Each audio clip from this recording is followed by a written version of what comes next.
3 choses que nous ne faisons pas en intégration motrice primordiale.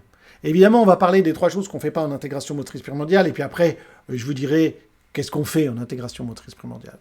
Donc, première chose qu'on ne fait pas en intégration motrice primordiale, c'est un bilan. Les professionnels en IMP, qu'on appelle les accompagnantes et accompagnants en IMP, ne font pas de bilan, ni à propos de vos compétences, que ce soit posturales, corporelles, émotionnelles, cognitives, scolaires, aucun bilan n'est fait, ni des fameux réflexes archaïques ou des réflexes de vie. Je sais que ça peut surprendre, mais en IMP, nous n'allons pas faire de bilan réflexe. Nous irons observer vos schèmes réflexes, vos schèmes sensorimoteurs, mais en fonction d'un objectif. On ne fait pas de bilan comme ça à vide pour voir si les choses vont bien ou pas bien. Ce n'est pas quelque chose qui correspond à la philosophie de l'IMP. Deuxième chose, nous ne faisons pas d'anamnèse, c'est-à-dire que les accompagnantes et accompagnants en IMP ne vont pas vous poser des questions sur votre passé, sur votre santé, sur votre accouchement, sur votre scolarité, sur celle de vos enfants. Non. Certains professionnels de santé, évidemment, ont besoin de faire une anamnèse pour connaître vos antécédents, etc. Mais en IMP, de toute façon, ça ne servirait à rien. Donc non seulement on n'est pas habilité, les professionnels en IMP ne sont pas autorisés à vous poser des tas de questions sur votre santé, sur votre scolarité ou quoi que ce soit. Ils ne sont évidemment pas autorisés à regarder les carnets de santé ou à regarder les bulletins de notes des enfants. Non, on verra qu'est-ce qu'ils vont faire à la place. Et puis de toute façon, même si on passait 1 heure à discuter de tout ça, ça ne changerait rien et ça ne nous donnerait aucune information ni aucun moyen d'orienter la séance d'IMP par la suite. Donc on va gagner du temps tout de suite, nous ne faisons pas d'anamnèse, et dans le même genre d'idée 3, nous ne parlons pas de vos problèmes, nous ne prenons pas du temps pour discuter de vos problèmes. Alors là, ça peut sembler choquant, parce qu'a priori, si on va voir un professionnel ou une professionnelle en IMP, c'est qu'il y a des choses qu'on veut améliorer dans sa vie. Mais justement, ça va être la grosse différence. On va travailler sur les choses qu'on veut améliorer, et non pas sur les problèmes qu'on chercherait à résoudre. En IMP, nous ne sommes pas des thérapeutes, et nous ne cherchons pas, alors tous les thérapeutes ne font pas ça, mais en tout cas, nous ne cherchons pas à résoudre des problèmes. Donc si on ne cherche pas à résoudre des problèmes, on n'a pas besoin de savoir quels sont vos problèmes. En fait, à la manière d'un coach, ce qui va nous intéresser, c'est où vous voulez aller, plutôt que quels problèmes vous rencontrez. Et c'est pareil pour votre enfant. On n'a pas besoin de discuter des problèmes scolaires de votre enfant, de concentration, de machin, de trucs. Est-ce qu'il a été étiqueté 10 ou trisomique ou quoi que ce soit? Ce n'est pas quelque chose qui nous intéresse et ça ne changera rien et ça n'apportera rien pour notre séance en IMP. Donc là aussi, on va gagner du temps. Donc, 1, on ne parle pas de nos problèmes en IMP. 2, pas d'anamnèse. 3, pas de bilan. Donc, qu'est-ce qu'on fait en IMP? Donc, effectivement, on ne fait pas tout ça. Mais dans le même ordre d'idée, le prof de yoga ne vous poserait pas toutes ces questions, ne ferait pas de bilan d'anamnèse ou ne parlerait de vos problèmes avec vous, ou votre prof de pilates, ou votre coach sportif, parce que ce n'est pas notre rôle. L'intégration motrice primordiale a pour but de vous apporter du mouvement.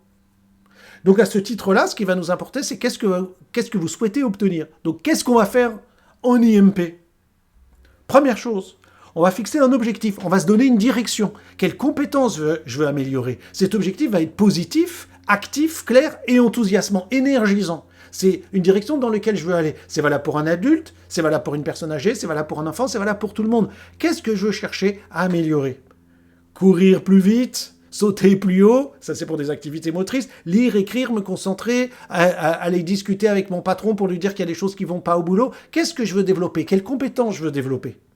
Donc ça c'est la première chose. On va prendre une dizaine de minutes pour discuter ensemble de qu'est-ce que je cherche aujourd'hui dans ma vie à développer, à mettre en place. Quelles compétences je veux acquérir? Quelle est la direction dans laquelle je veux me diriger en ce moment dans la vie? Deuxième chose, on va observer nos patrons moteurs dans notre corps, basés sur les fameux réflexes primordiaux. On va regarder, est-ce que par rapport à l'objectif qu'on vient de fixer, est-ce que nous avons accès à ces fameux schèmes sensorimoteurs que sont les réflexes archaïques et les réflexes posturaux? J'ai fait plein de vidéos sur le sujet. Donc ce qui m'intéresse, c'est de voir, est-ce qu'aujourd'hui, par rapport à cet objectif, j'ai accès à ces patrons moteurs? Oui ou non? Et c'est pas moi, le professionnel, ce ne sont pas les professionnels qui vont vous faire une petite grille de lecture en disant c'est bon, c'est bon, c'est bon, c'est pas bon, c'est pas bon, c'est pas bon. C'est des observations qu'on va vous demander de faire. Mettez-vous debout, mettez vos bras, tournez la tête, faites ceci, faites cela, bougez vos yeux à droite, à gauche, faites des mouvements croisés, etc. Et on va vous demander de vous auto-évaluer. Qu'est-ce que vous ressentez dans votre corps quand vous faites ça? Est-ce que vous êtes à l'aise quand vous faites ça? Est-ce que si je vous demande maintenez vos bras devant et tournez la tête sans bouger les bras, est-ce que vous sentez que vos bras ont envie de bouger? Est-ce que j'ai bien intégré le réflexe qui correspond? Ici, c'est le réflexe tonique asymétrique du cou. Même chose pour les réflexes de la main, de l'agrippement, etc. Bien sûr, parfois, je vais faire des observations qui seront différentes de ce que vous ressentez. Donc, il y aura ce que moi, je vois. Tiens, vos bras ont bougé, vous avez senti? Ah non, j'ai pas senti. Bah, regardez. Ah oui, je m'en rendais pas compte. Donc, on va observer des choses. Qu'est-ce qui se passe chez nous quand on va vous demander de faire des mouvements très précis, basés sur des schèmes, des patrons très précis? Et qu'est-ce qui se passe? Corporellement, émotionnellement, et éventuellement, qu'est-ce qui se passe en moi? Quel est mon ressenti? Et évidemment, 3, pour nous conduire où? Pour vous enseigner des mouvements à pratiquer au quotidien, chez vous, pour aller vers votre objectif. Évidemment, personne ne peut vous garantir qu'on va atteindre vos objectifs. Mais un objectif, c'est une direction. On a constaté à l'étape numéro 2 qu'il me manque peut-être un certain nombre de compétences, que j'ai pas mis en place certaines briques, certaines fondations dans ma maison. Et donc, on va vous proposer des mouvements pour remettre en place ces briques. Ces briques, normalement, elles se mettent en place dans notre développement de bébé, puis dans notre développement d'enfant, puis dans notre développement d'ado, et puis tout au long de notre vie, on continue à les renforcer, à les structurer. Et puis si on s'aperçoit à un moment donné dans la vie que certaines briques sont un peu branlantes, que ça commence à... Nous, on a comme ça une petite cabane en briques qu'on a rachetée sur un terrain et qui tombe en ruine, donc on a enlevé les briques où le joint n'allait plus, on a remis du joint, et puis on a remis les briques en place, et maintenant la maison est bien solide et on a pu bien remettre une charpente et un toit bien solide pour rester bien au sec dans notre maison. C'est exactement ce qu'on fait en IMP. Donc 1, on va fixer un objectif. 2, on va observer où on en est par rapport à notre objectif, par rapport à ces fameux schèmes, à ces patterns, à ces structures, à ces réflexes archaïques, ces réflexes primitifs, ces réflexes de vie, etc. Et 3, dans le but de vous enseigner des mouvements, des bercements, des activités diverses et variées. Et on a des centaines, littéralement des centaines de mouvements. Un petit peu comme le prof de yoga, puisque j'en ai parlé tout à l'heure, ou de pilates, a des centaines de mouvements, de postures à sa disposition. Eh bien, en intégration motrice primordiale, on va utiliser la motricité, justement, mais la motricité primordiale, de base.